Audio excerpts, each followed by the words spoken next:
What is up, everybody? Welcome into Daily Betslip. It's the final edition in the month of May. The Tuesday crew, Ben Heisler, Reed Wallach, fresh off of his trip down south where he witnessed Game 7 between the Boston Celtics and Miami Heat.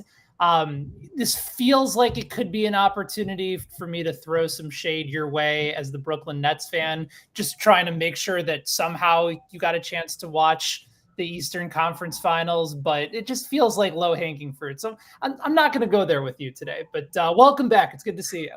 Oh, thank you. I have made it back in one piece from Miami. And listen, as I went with a few of my buddies and I said, because we got there this weekend and Friday night was Game 6, Heat were counting out. I go, listen, if the Heat somehow win Game 6, we need to go to Game 7. Like that, there are no ifs, ands, or buts. We need to find our way there. You never know what could happen in Game 7. So the basketball purist in me, I was thrilled to be there. I don't care if my team was in there or wasn't in there. I was happy. Saw a great game. Almost saw arguably the biggest implosion in NBA history. But, Boston pulls out another one. So we get to save any sort of slander for Boston until maybe the next round. We'll get into that. But no, great trip. Happy to be back in one piece. And Ben, great to talk to you. How was your long weekend? It was good. We had the birthday party for my oldest son, Micah. We did the very chill birthday party of having it just at a park. Okay. Which honestly, like when you're 3 years old and it's just parents kind of watching and sitting around while their kids are just running around doing their own thing, I think it's the way to go. Because if you have a very structured birthday party for kids that don't exactly love structure, it's going to be pure chaos. But this was controlled chaos. I was about to say. So they ran around for 45 minutes or so, got some of their energy out, ate some pizza, ate some cookies, sang happy birthday. And I think it was a success. It was the first time that I ever threw a birthday party for a child for like outside friends. It was like always family because he was born and right around his first birthday was right around COVID was starting. So it's kind of felt like a big milestone day. Well, so how would you self-evaluate yourself on your birthday party throwing skills? How'd it go? I would say that my skills, if you were setting odds on whether or not I should be the person to ever put together the birthday party again, I would set my odds at probably plus 300. Okay. Lot of credit goes to my wife for, she found the Mickey Mouse piñata. I was like, it'd be a good idea to have pizza for the kids, but she, figured out the juice box situation. Like all the small things. You were like the simple stuff, big picture. She was like in the, nitty gritty. In the weeds for sure. Yeah. Going through, making sure that a lot of the details, like you got to reserve these parks like several weeks and months in advance. Like these are all things that honestly kind of reminded me of like what it was like to plan our wedding, where I know that we want like this music and I know that we want this food. And she's like, well, okay, well, what about the actual things that we need to worry about on a day-to-day basis?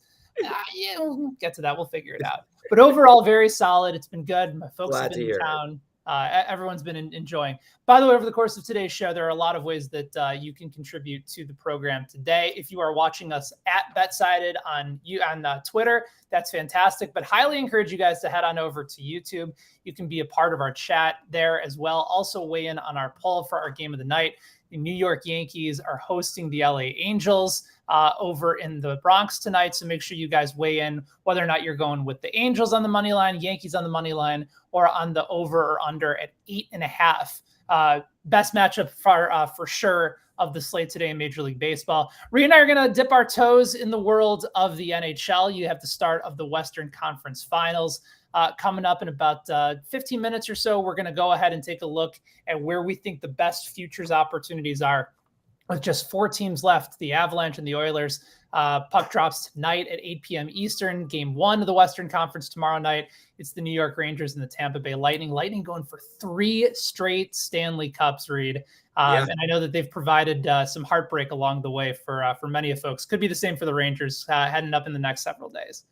Yeah, no, I'm pumped to get into that conversation. I mean, I had Hurricanes futures that, talk about folding, just absolute implosion last night against the Rangers. But I'm a New York guy, so happy to see a few, the local team, advance. But we'll see how they fare against the Lightning. I have a few opinions on how I see the rest of the NHL playoffs going on. Maybe we'll come to terms on a futures bet we can get in on. And then, of course, game of the night coming up a little bit after that. And don't forget about our best bets. That's coming up in about 3 minutes from now. Reed has 2 MLB plays. All of a sudden, the MLB plays from one Reed Wallach really starting to control the betting card. Well, that's what happens when there's only one NHL game and no NBA games left. I have an MLB play as well as our game of the night and 2 WNBA plays, looking to try and stay hot 4-0.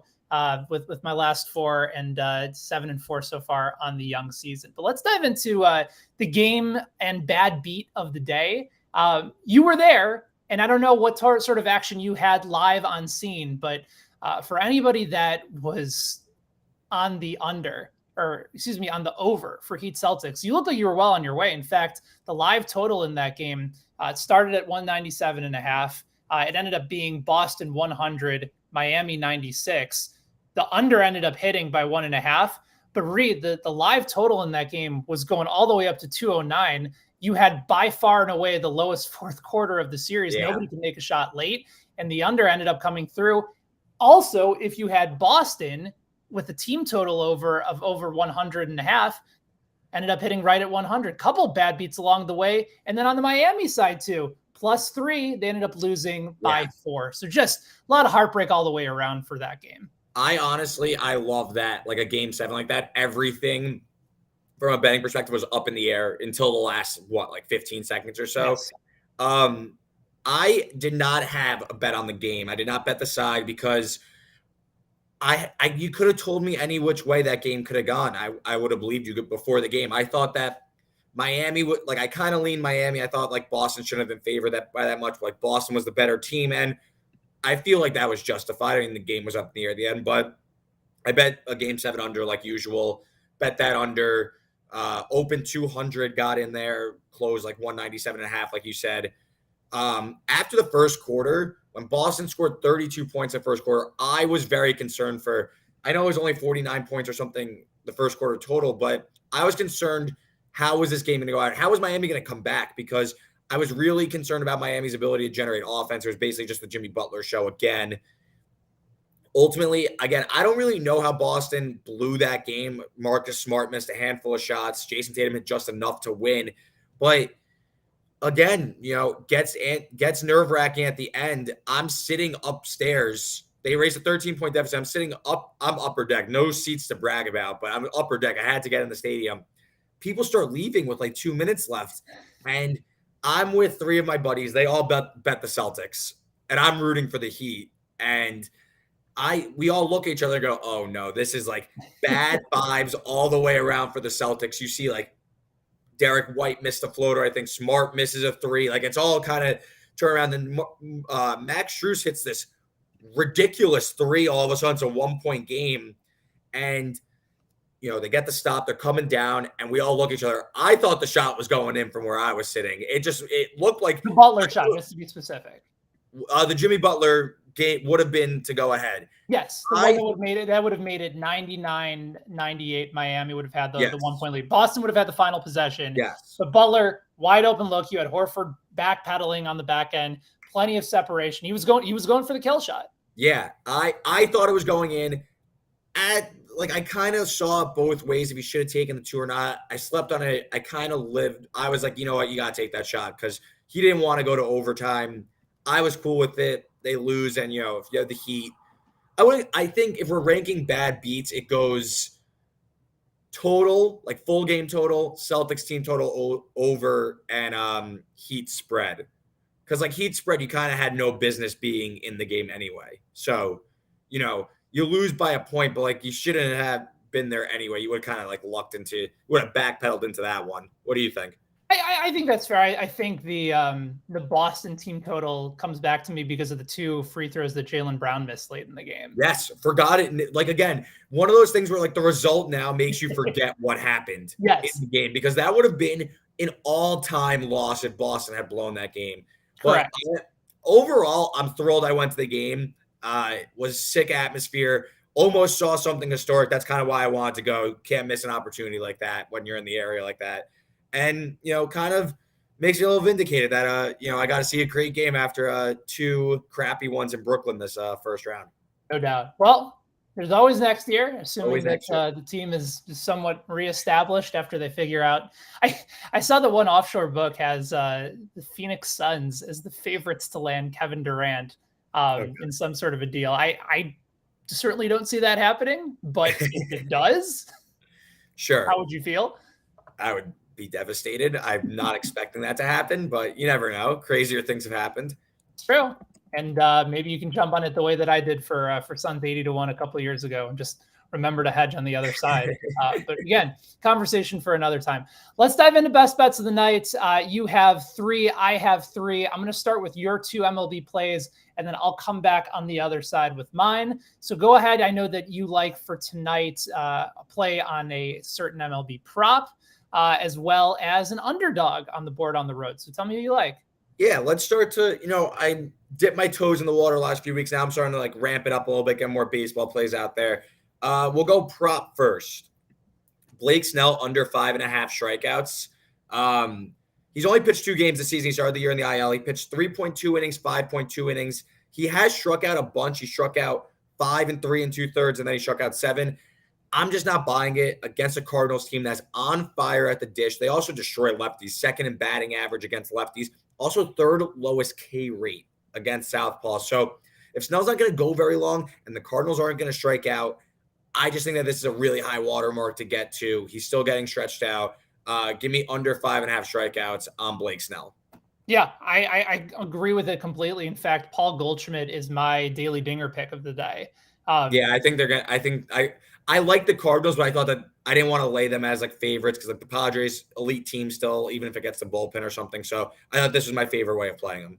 So Arenado has always crushed lefties over the course of his career, and I think that's Ian's pick for today. But do you want to know what Paul Goldschmidt is hitting against lefties this year? It's got to be close to 400, right? 515. How many at bats? I believe 40. Okay, but it's not 12. It's no, 40. It's not 12. We're talking about 30 that's a considerable number now. Yes. And to put it in even more perspective, 3 of his 8 home runs have come against southpaws.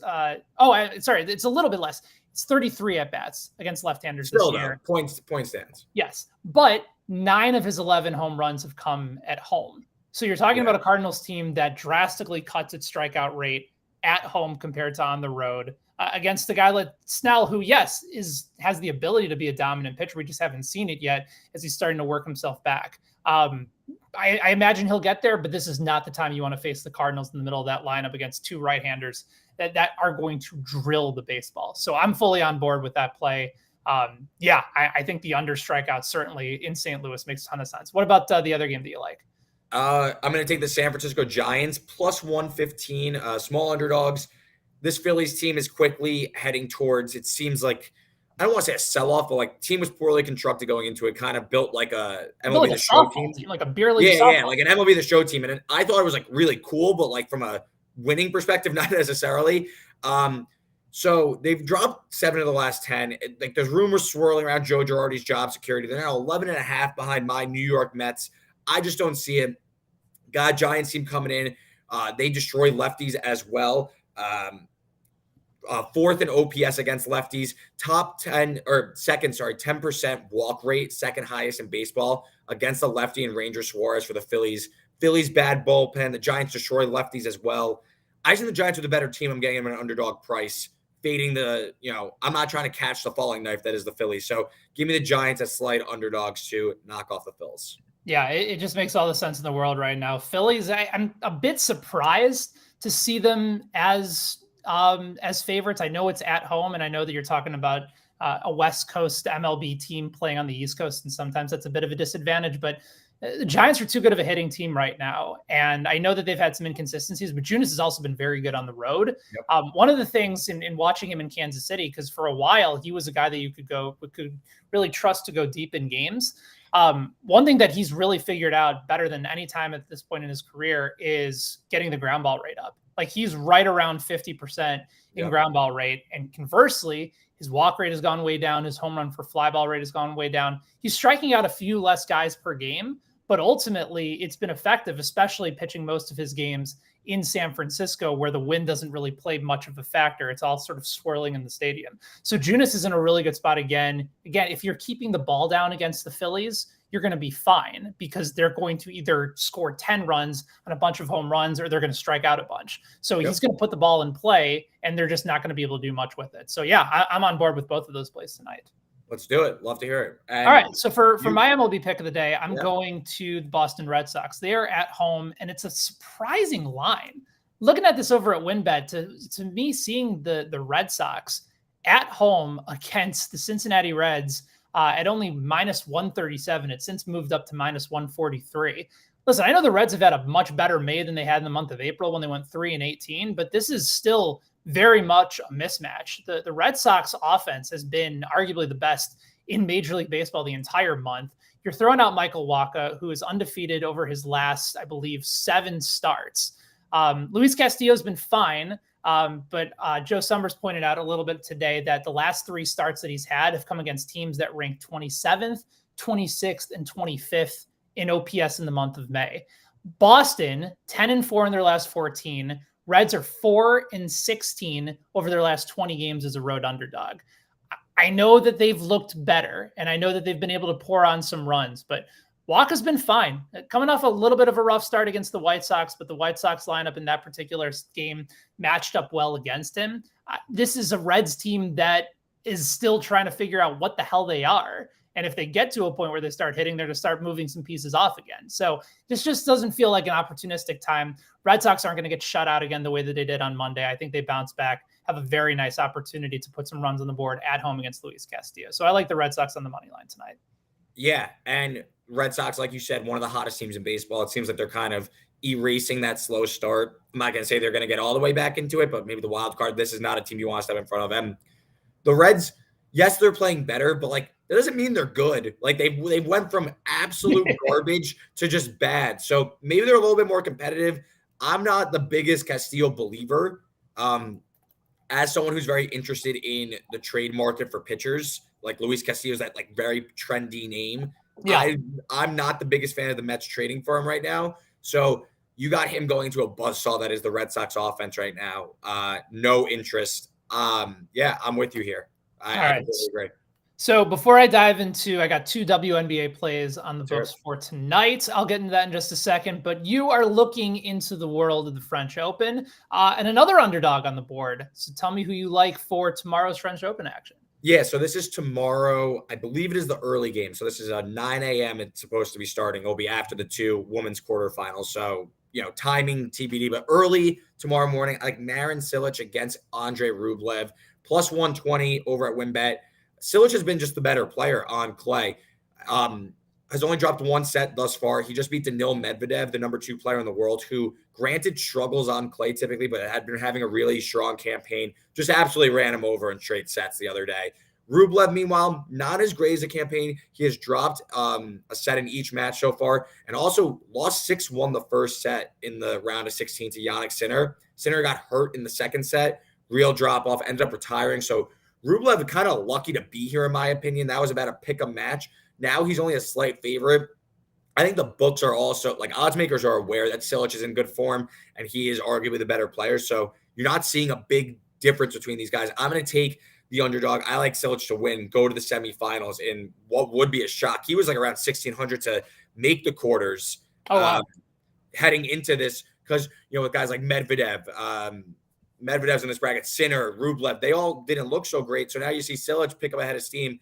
I like Cilic at an underdog price. That's my favorite French Open for tomorrow. By the way, as we're on right now, you have Djokovic and Nadal going head-to-head. I believe Nadal won the first set 6-2, and Djokovic, I think, currently up 5-4. You were saying this before we went live, like those 2 guys are going to be on the court for like several hours. I'm almost wondering too, you've been following this a lot closer than I have. Is it worth considering a fade of whoever ends up winning this match just because of how gassed they might be in the next round? Potentially, if you're looking for that person, it would be Alexander's. I'll do a really quick like French Open update here because I'm also watching. This is on the monitor next to me right now. I keep peeking over, seeing what's going on. Yeah, and Djokovic did win that second set. Yes, he literally just won. So now it's 1-1. He was down a double break, just erased it. We're now all square there. They're going to go for about 5.5 hours. And the winner, this is a quarter. I'm trying to do it. Yeah, so they will be, the winner of this will play Alexander Zverev in the semifinals. Going to be a tough ask. Zverev did just beat Carlos Alcaraz in he held on, kind of avoided a meltdown to win in a fourth set tiebreaker. I don't know if I could get there on betting him against one of these two, but it was a big moment. He got over the hill. I just don't know if I'm going to be able to do that. And as for the other side, which will be Cilic, Rublev winner versus Holger Rune, he's on a miracle run. He's 19. He just upset Stefanos Tsitsipas, and Casper Ruud, who's been in poor form. I kind of like Rune there too. The winner will come from this match probably. Maybe Zverev has like a slight advantage now. Maybe like that goes from like 15% to 25%, but I'm probably looking at the winner of this match going to win the French Open. I mean, those are the two names that exactly. Like it's a little different when these two are playing like classics because they're just that much better than everyone else. It's not like the Celtics, for example. You could say like maybe they're out of gas after a 7-game series. Like it's kind of different with these guys because they're just that much better than everyone else. Gotcha. All right. That's talking tennis with Reed. I learned something. This is why we do the show. This is why we put it all together. All right. So some good stuff there on the French Open. We'll continue to keep you guys posted over the course of the show as well. If you are unable to watch, obviously Reed's got it on somewhere over in the vicinity. So he'll keep you posted on that. As far as the WNBA plays, the two that I liked, we'll start over with one of the early games of the night, and that is the Washington Mystics and the Indiana Fever. So Indiana fired their head coach about a game or so ago, and they got a pretty big win, scored around 100 points or so, really got the offense going. They're one of those teams, Reed, that really pushes tempo. They're first in the WNBA in points per game. Don't really defend anybody. And I think that's going to come back and bite them a little bit. I know that there's some sharp movement on Indiana tonight against Washington. Part of that is likely because you have Elena Deladon coming back from the sickness. Alicia Clark's still out for Washington, but I can't get over what I saw Washington do to Ryan Howard, which is basically hold her to 0 points. She came into that game leading the WNBA in scoring and walked away with nothing. Like they're so good defensively. And I think even in the midst of a team like Indiana just pushing pace and going up and down the court, at some point, Washington's going to dictate tempo here because they are dead last in the WNBA in pace. So I like the under 164.5. I just feel like if I were to back the Fever, I don't know if I can trust them. I think they're one of the worst teams in the WNBA in shooting free throws this year. Carlos Knox is off to a 1-0 start as the interim head coach, but I trust what Washington wants to do, both from a tempo standpoint, or a veteran team against a young team like Indiana that's still trying to figure out what they want to be. 164.5, it's not a particularly high total, but it's not a low total either. So go ahead and give me the under, especially if Washington's going to try and make it their focus to slow down a team that likes to go ahead and push pace. They're not going to score 100 points or so like they did last time out. Yeah, for sure. I was going to ask you, I saw EDD was out her last game out. So I'm, good to see her back, but also that could maybe be like, contrarian under. So I'm with you there. All right. So that's play number one. Play number two, this is the game of the night between the Connecticut Sun and the Las Vegas Aces, arguably the two best teams in the WNBA. In fact, I don't think it's arguable. I think they are the two best teams. Aces are a 3.5 point favorite at home. Nice high total in that game of 167.5. The Sun, I'm trying to be careful how I say this because they're a very let it fly. All right, so the Sun have been bum slayers this year, and I've talked about this with Donovan. Like we do when we do our daily article, our best WNBA plays. We've talked about this. Their numbers are reflective of a dominant team. Like they're top 3 in almost every offensive and defensive category. They're the best net rating team in the WNBA. Like their numbers look great, but they have not played anybody. In fact, the last time that they played, I know they played well against the Mystics, but the Mystics were also without Alicia Clark and Elena Delle Donne. Yeah. So now you have an Aces team that is 8-1 overall in the season. They're 5-0 at home. They're covering. I think they're 7-2 so far this season against the spread. It's 3.5 at home where they've been dominant against a Connecticut team that hasn't shown me enough to prove that they can be in that same type of conversation. They dropped a game against the Dallas Wings back at home. They obviously obliterated them in the second game of the back-to-back, but the Aces are as locked in as any team. Jackie Young's having a remarkable year. Aja Wilson's been outstanding. Kelsey Plum's been hitting from downtown. They're just far and apart, Reed, better than every other team in the league. And to only have to lay 3.5 with them against an overvalued Connecticut team on the road makes all the sense in the world. I'm jumping on the favorite here. I'd love the Aces at -3.5. Yeah, and so this is in Vegas? This is in Vegas, correct. So, I mean, assuming I don't know what WNBA home court advantage is, but call it 3 points, call it even 2 points. You're saying these teams are like almost equal on a neutral. And yeah, and I don't think they're even I know you're more plugged in than me on WNBA. You're saying they're not. The Aces are like head and shoulders above everybody else, and the Sun is probably a little overrated, to be honest. So yes. Yeah, I'm completely with you. You might have sold me on this bet. Again, the Aces as a near pick, not on a neutral near pick. I mean, 3.5. I feel like, Ace. It seems like they're winning with margin against everyone. It seems like they're beating the crap out of every team. They're in dominant form, and really don't appear to be slowing down. They just came off a game on the road. They've been playing several games at home, so I was trying to think to myself, okay, like how much of it is? They won one game by single digits. That's it. Against the Sky, who are the defending champ, right? They're the defending champs. Two games by single digits, yes, sorry. In their building. They went to Chicago. And again, part of my blind spot was maybe thinking, okay, they've played a lot of these games at home. But the reality is that, yeah, they've played a lot of games at home, but they've done what they're supposed to do at home. And then they went to Chicago and beat them by 8. And the only reason it was close to that was because they kind of let Chicago hang around in the fourth, but it was a double-digit lead with just a handful of minutes left to go. This is a dominant team. And yeah, I think Connecticut is widely overvalued here. So yeah, I really, really like the Aces at -3.5. You may have sold me. Good. All right. So before we dive into a little bit of hockey action, let's take one last look at the plays of the night. Reed is going with under 5.5 Blake Snell strikeouts for the San Diego Padres on the road at St. Louis. He's going with the road dog with the San Francisco Giants +115 against the Phillies. And you're going to have to remind me how to say his name again. Is it Marin Cilic? Yeah. All right.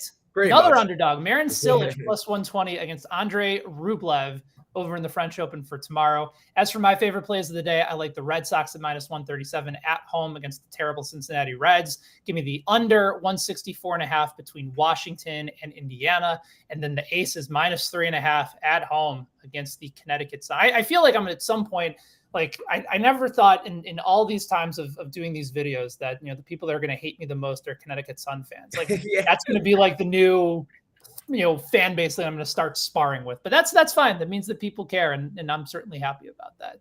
So those are our best bets of the night. We will dive into our game of the night between the New York Yankees and the LA Angels coming up in about 8 minutes or so. But let's talk a little hockey. We got the start of the Western Conference Finals tonight. Edmonton and Colorado. Tomorrow it will be the Lightning and the Rangers.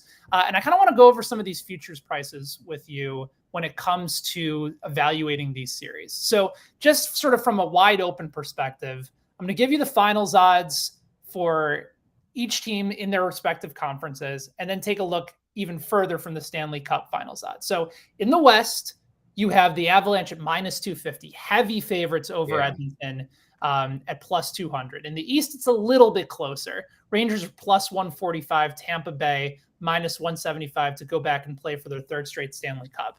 The finals odds over at WinBet have the Avalanche still as the undisputed favorites. They're +105, followed by the Lightning at +225. Rangers further back at +500. And then the Oilers all the way at the back at +600. So starting with the Western Conference Finals, do you see any scenario in which the Oilers, given how well they played against Calgary, where they were not favorites to start that series, but they won the battle for Alberta and won it in dominant fashion against a Flames defense that was supposed to be top notch. These are two teams that are going to score a ton of goals, like very wide open offense. Do you think because the Oilers play a similar style of game that it's actually advantageous for them against Colorado, or is it just Colorado plays it at a whole different level compared to Edmonton? What do you think of this series? I kind of think Edmonton's a little alive. Like I kind of, I don't know, whatever. Like I think Edmonton's more likely to beat Colorado than the Rangers are to beat Tampa Bay. Like I think, I don't know. I just think that game, I can't shake that Game 5 blown lead by Colorado that went to overtime. They lose Game 5 to the Blues. Granted, they kind of pull out a tough one in Game 6. I mean, that series almost really went sideways quickly. I just don't really trust this Colorado team all that much to lay minus 250. Sure, are they likely to win? Yeah, they have home ice. They have a very, very dominant home ice at that, and they're probably better. But you're giving me an Edmonton that has a whole head of steam and the best player in the series in Connor McDavid. Oh, plus 200 is kind of intriguing. I just think I could see a world where, like you said, these games are just breakneck, wide open, and Edmonton's just able to score a few more goals. So I kind of like Edmonton. I'm not going to go out on a limb and say, like, yeah, definitely. Like, I think the most likely series is Colorado versus Tampa Bay. I just think Tampa Bay is more likely to win than Colorado, in my opinion. I agree. I think what'll be the difference is because Ian McMillan wrote about this a little bit over at BetSided today, as far as which of the underdogs he thinks has the best chance to move on. He's in agreement with you. He likes the Oilers of the two teams to upset the Avalanche, and which is also kind of in line with what he's been saying about the Rangers all throughout the course of the season. That it's basically been Shesterkin carrying them the entire way. But to their credit, I don't know whether it was more of Carolina folding. Like you said, I think what was the line you used in the brainstorm today, that the Hurricanes folded like a cheap suit? Yeah, folded like a cheap suit. And yeah, that was very much the case. They had the opportunity at home where they hadn't lost in the Stanley Cup playoffs and just got demolished. And the Rangers had always had some issues offensively, but they got right in Carolina's head from the very beginning. I think what's interesting now is that you're going to see Shesterkin get matched from a goaltending perspective, right? Mm-hmm. Like Andre's going to be in the mix, point for point, save for save, the entire way.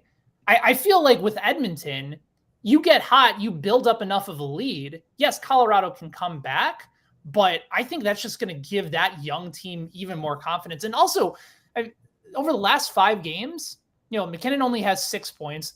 Draisaitl has 17. He has 15 assists over his last 5 games. The numbers are absurd from what they're able to do. Now, are they going to do that against Colorado? Probably not. Like, Kemper's still a very good goaltender. And the fact that he let up those goals to St. Louis the way he did was very uncharacteristic of the type of season that he's had. But yeah, I think if you're playing similar styles, I'm going to go with the team that has that much more of a spark right now offensively and as confident as they've ever been. Like, you kind of have to be a little bit young and dumb right now if you're Edmonton to go up against a team like Colorado. And I like their chances at 2-1. Yeah, no, it's a big line. And if we're talking like Cup futures, I'm considering betting the Lightning to win it all again. I think I want to see what like a look ahead line would be for Colorado versus Tampa Bay, because I do think Tampa Bay is going to get past the Rangers.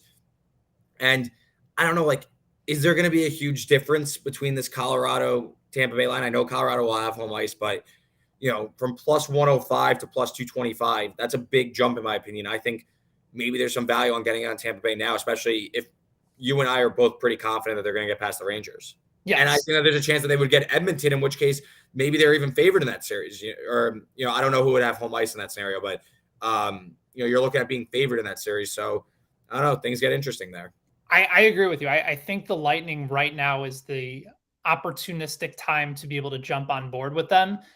They're just not going to be able to have any better value unless, the Rangers get off to a sizable series lead and they haven't really shown any sort of situation. Now, I think with the Avalanche, there's really no value on them right now. But I do agree with you. I could see Lightning, probably a Lightning Avalanche. But I wouldn't mind throwing a little bit at the Oilers at plus 600 as well. So plenty of intrigue. Obviously, there'll be more conversation on Daily Betslip tomorrow when Ian is back on breaking down game 1 of Lightning and Rangers. I think it'll be him and Peter on the show for tomorrow, which we'll get to coming up in just a bit. But let's get into the game of the night in Major League Baseball. You got the Yankees and you got the LA Angels. Fascinating matchup for a couple different reasons, and it's fairly close. Yankees only minus 122 at home on the money line. You have the Angels at plus 120. If you're looking for a run line bet, you can get the Yankees at minus 1.5, plus 140. Angels are plus 1.5, minus 170, and a total right now of 8.5. Mm-hmm. As far as this matchup goes, you have the former Met Noah Syndergaard returning to New York. Gotten off to a good start this year. He's 4-2 with an ERA a little bit over 3. He goes up against Jordan Montgomery, who's been very good and still in search of his first win of the season, which again, win-loss record in Major League Baseball means pretty much nothing. But sometimes it's an interesting reflection of just teams that you might want to stay away from offensively. And I can't figure out why, for how dangerous the Yankees offense is. They cannot score runs for him. Montgomery's gotten one of the worst run supports in all of baseball. So when you're looking at this matchup and trying to figure out where you want to go tonight, who do you like? Yeah, I like the Yankees. Small favorite. I'm not a believer in Noah Syndergaard, to be quite honest with you. Just looking at his splits at home, 1.48 ERA, on the road, 5.93 ERA. Stark difference there. He's also coming off his last start where pitched great, pitched fantastic, 8 innings. Do you want to know the last time, Ben, Noah Syndergaard threw 8 innings or more? Probably like in the heyday days. I'd guess like 2016. Not that far back, but May 14, 2019 is the last time Noah Syndergaard threw at least 8 innings. Wow. So how is he going to respond so far removed from pitching big innings and a big workload? Like, is the volume going to get to him? So I'm not a believer in Syndergaard long-term. Like I said, the home road splits, and also the Yankees are just a better team at home. They could rake against Syndergaard. I don't trust this Angels bullpen. And, with Montgomery, the Angels, they're a great hitting team. We know that, but there's a slight drop-off with them when they're facing lefties. They're 10th in OPS against lefties, which is above average, but it's not as elite when you look at, the Mike Trouts, the Shohei Ohtanis and stuff like that. I don't know. I feel like this is a huge jump in price for Syndergaard as a slight road underdog. I like the Yankees. All right. I think the Yankees are a reasonable play. And again, that's 3 baseball bets for you, by the way. Yeah. You don't see that very often. Yeah. I guess get ready for the summer, right? full on explosion of bets. So in looking over Montgomery, again, just so little run support. Coming off a game against Baltimore, he went 6 innings, gave up 2 runs, didn't walk anybody. He hasn't walked anybody in his last 11 plus innings in his last 2 starts. He's around the plate. He's not striking out a ton of guys. He's only averaging about 7.2 strikeouts per 9.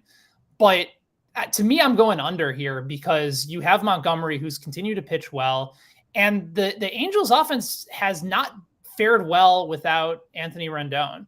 Like, they're 2-7 without him over the course of this year. And they've also had some issues as of late against left-handed pitching. Syndergaard going to New York could be potentially a bit of a problem.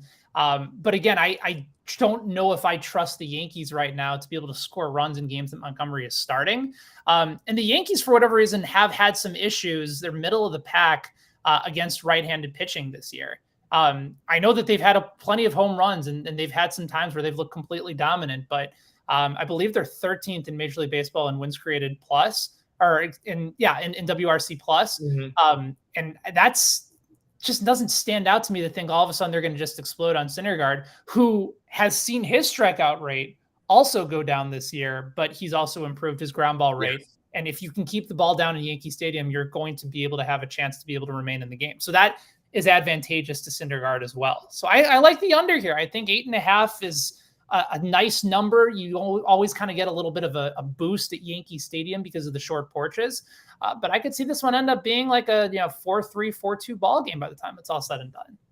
Yeah, that works for me. I could definitely see a lower scoring game. Syndergaard's definitely not the power pitcher he once was after, Tommy John, after the shoulder injuries. So, this is not the old Thor type. He just happens to have long blonde hair. But yeah, I could see case for the under. And this is a big upgrade for Syndergaard after that 8 inning start. I just don't know if we're going to see another dominant outing like that. That's just not how I see Syndergaard anymore. No doubt. And again, like it's still it's nice to see the ground ball rate. It's at 50.4%. The last time he was in the 50s was 2017. Yeah. So he's made a concerted effort, especially after giving up a lot of home run balls, to really try to bring that number down again this year. Probably set to give up one. You almost automatically give up one against the Yankees by the time things are said and done as well.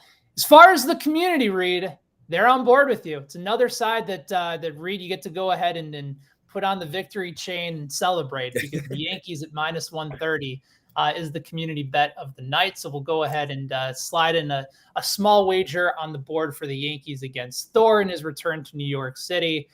Jordan Montgomery, wonder if he'll get that first win for a stat that really doesn't matter, but still leads the way. It makes you feel better for sure. It's definitely a feel-good stat. Yes. No doubt about it. So Yankees -130 is the community play of the day. And that will do it for Daily Betslip. A couple quick house cleaning notes before we get out of here. If you've been watching us over on BetSided on Twitter, make sure you guys head on over to YouTube. Go ahead and give the video a thumbs up if you don't mind. Please do subscribe. We are live every day, Monday through Friday at 5 p.m. East Coast time for the Daily Bet-Slip. And if you're with us on the weekends, we are live Saturdays and Sundays at 11 a.m. Eastern time as well for Bet and Breakfast. Also coming up in about 15 minutes or so, right at the top of the hour, Green on the Greens with our guy Ian McMillan, and Fansided's Cody Williams ahead of the Memorial coming up this week.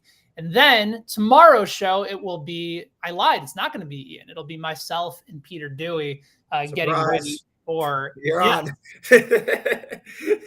Just miss that one a little bit. So I will be back talking more hockey with you guys. But of course, Peter being on, we'll dive into early expectations for the NBA Finals, getting things going on Thursday. So a few early bets along the way. We'll have that for you as well. So for Reed, I'm Ben. Shout out to Joanne, our producer and director. May all of your best bets hit tonight. And we will talk to you again tomorrow on the Daily Betslip. We'll talk to you soon. So long.